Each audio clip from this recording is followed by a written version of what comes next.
este segundo bloque de Medio de Noticias. Ya estamos recibiendo con muchísimo gusto a Gustavo Viñales, quien es contador y además coordinador del Laboratorio Fiscal y Tributario de CIMBE, del Centro de Investigaciones Económicas. Un gusto recibirte. Hola, buen día, Tania. Un gusto para ti.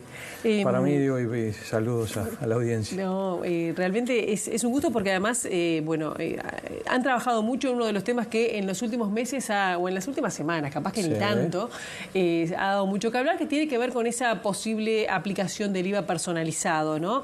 Que ustedes, además, en CIMBE ya han venido trabajando y van a presentar, además, en este 2025, una serie de informes para explicar de qué se trata.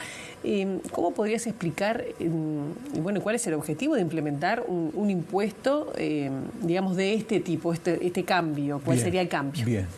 A ver, efectivamente, sí, desde CIMBE, del Laboratorio Fiscal y Tributario, porque además no soy yo, es un equipo. Hace tiempo que estamos trabajando en esto. La idea es poder presentar una serie de informes o documentos aterrizados a lo más práctico que se pueda. Está claro que la implementación práctica, que a veces lo que la gente quiere escuchar, tiene detalles que al fin no son lo más importante, ¿sí? Lo más importante sigue siendo lo conceptual, y por eso. El IVA personalizado es una herramienta. A ver, yo quiero que la gente entienda algo que es difícil de entender. El sistema tributario tiene distintas herramientas.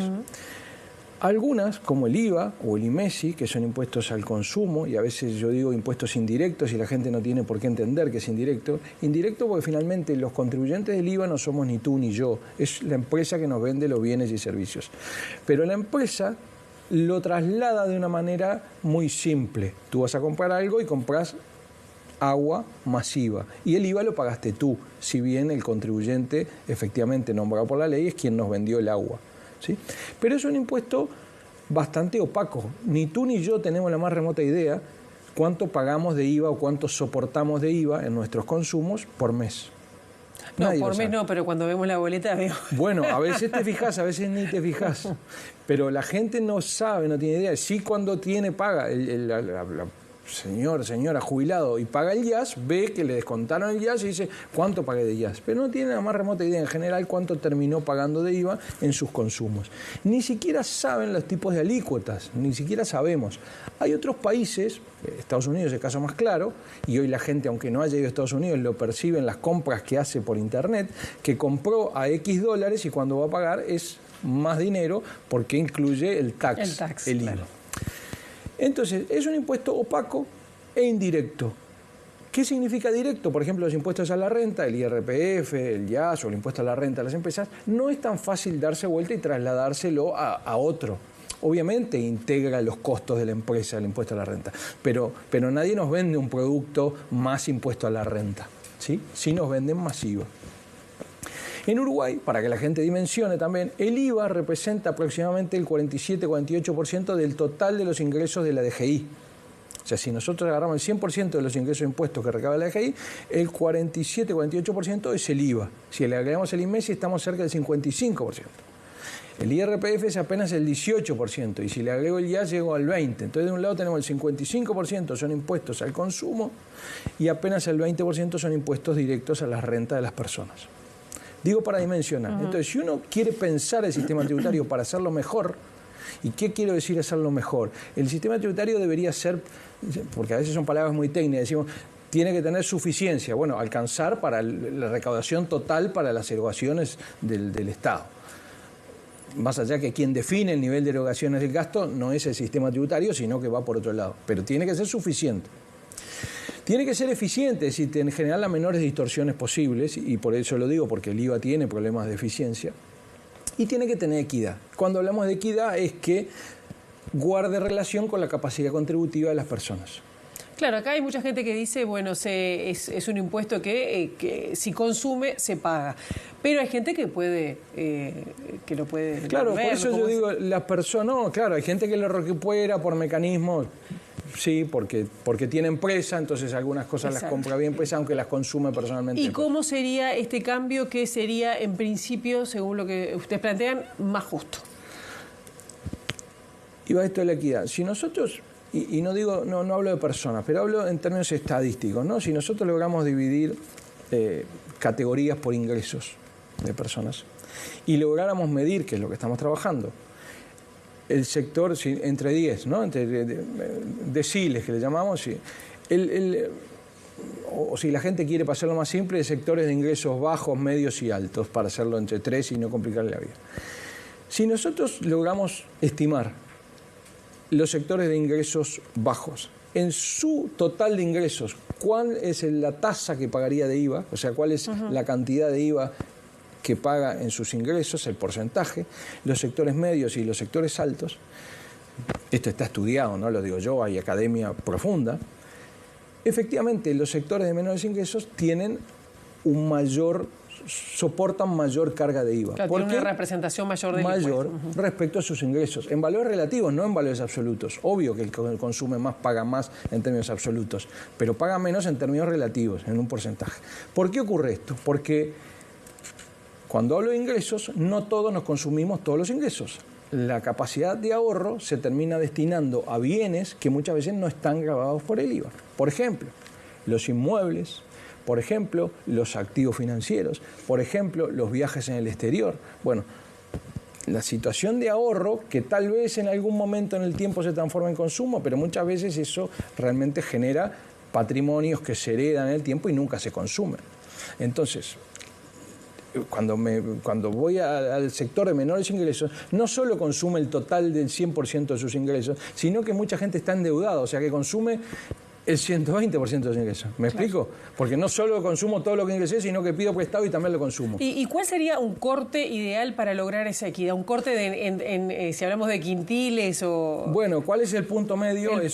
¿Cuál es la media de ingresos en nuestro país? Que al fin los que tienen menos de eso se beneficiarían. Pero ¿y dónde está el problema? El IVA, históricamente, entiende esto que yo estoy diciendo, no solo en Uruguay, sino en el mundo, entonces ha ido sistemáticamente buscando soluciones parciales en el diseño del impuesto. Entonces, hay 3 alícuotas. Algunos productos están grabados a tasa 0, otros a tasa mínima, que es 10%, y otros al 22%. Ahora, eso alcanza a todo el conjunto de consumidores. O sea, son soluciones que se llaman universales. No estaba pensado cuál es tu capacidad contributiva o mi capacidad contributiva. Pero decimos, este producto, como es sensible para todos, lo ponemos a una tasa 0 o 10% en lugar de 22%.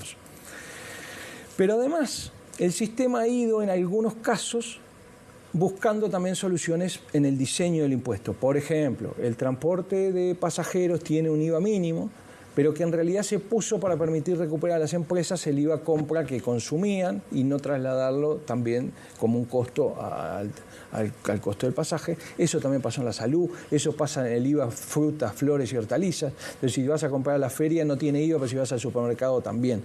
Ahora, de verdad, seguramente tú o yo o los que nos están mirando van alguna vez a la feria y van alguna vez al supermercado. O sea, no es un corte perfecto, no es una solución perfecta.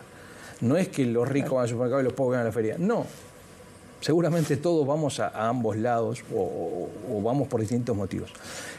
Hoy la tecnología nos habilita a empezar a trabajar no en el diseño del impuesto del lado de los productos y de la liquidación, sino de quiénes son los consumidores, para determinar categorías de consumidores y devolver según categorías de consumidores. Claro. ¿Cuál es el punto de equilibrio, que es lo que tú me preguntás y que todo el mundo quiere saber? El punto de corte, el decil de corte. ¿A dónde deberíamos ir? ¿A un sistema más simple, evitar las 3 tasas, que eso genera problemas de evasión? Aunque la gente no lo entienda, genera problemas de evasión, créanme, lo estudiamos. A evitar las 3 tasas, ir a una tasa única, intermedia. ¿Cuál va a ser esa de corte de equilibrio? No lo sé, pero supongamos 18, 19, 20, entre la de 10 y la de 22. Lo que pasa es que hay mucho menos productos en 10 que en 22. Claro, pero yo te preguntaba el decil de corte en cuanto a decir, bueno, ¿quién es que gana? Bueno, ¿cuál es la media de ingresos? Eso está claro, o sea, eso se estudia estadísticamente. Yo no sé cuál es la media de ingresos en el Uruguay. Sería por la media, los que ganan menos de tanto no tendrían ese IVA, ese impuesto al valor agregado. Se le puede devolver a partir de que tengan ingresos por X en el decil que se resuelva, porque al final eso es una decisión política, por debajo de la media. yo quiero que entiendan algo, por ejemplo, los productos que están en la tasa mínima son los productos de la canasta básica, arroz, pan, leche. Exactamente, pan, pero algún tipo de pan. Pero, por ejemplo, están los medicamentos. Claro. Uno podría determinar que la devolución de medicamentos no solo sea por ingresos, ¿sí? Sea por determinado perfil, digamos, de las personas, de sus diagnósticos. Porque hoy está la tasa mínima del 10% para todos. Está claro que algunos sectores, que además generalmente coincide por edades, jubilados por debajo, con ingresos por debajo de tal, pagan igual una tasa de IVA de medicamentos de 10%. Claro. A determinados jubilados, que es relativamente simple medir sus ingresos, ¿sí? Por lo menos los ingresos que provienen de jubilaciones y pensiones, perfectamente se le podría devolver el IVA de los medicamentos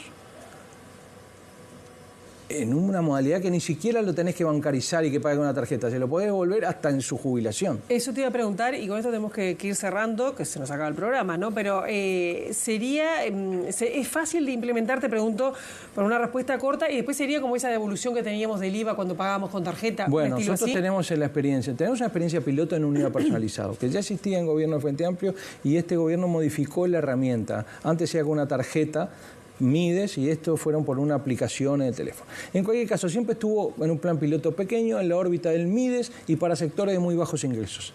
Esta herramienta del IVA personalizado es algo muchísimo más potente que nos daría posibilidad, ¿sí?, de trabajar con devoluciones que vayan mucho más allá del tema ingresos, que vayan por categorías, sectores, digamos, población de frontera, en caso de diferencia de precios con el otro lado de la frontera. Esto sería una posibilidad de lograr precios competitivos para una canasta de productos, vuelvo a decir, de jubilados, de mujeres, de enfermedades específicas, los celíacos en los productos de consumo. O sea, el universo es infinito. Hoy la tecnología nos permite avanzar en esto. Naturalmente que no es una implementación de un día para otro, esto es un proceso, y la tecnología corre a nuestro favor. Y en realidad, cuando yo siempre digo, los problemas principales no están en la tecnología que está disponible, están las decisiones políticas, claro, de quien lo implemente, ¿sí?, en esas categorías, en el quantum se devuelve, cuál es la posibilidad, porque empezamos a transparentar el IVA, decimos, señor, usted consume esto, y a estas categorías le podemos devolver parte. Está bien. Gustavo, nos quedamos con ganas, bueno, pero esto es algo que va en proceso. Totalmente, y es algo que está claro hablando. Que el mundo lo está pensando, no es que Uruguay nos levantamos. Hay un informe del BID sobre eso. Sí, hoy el Fondo Monetario también está trabajando en esto. Pero seguiremos hablando de cuando se vayan definiendo todo esto. Gracias. Un gusto. Nosotros ahora nos vamos a exterior.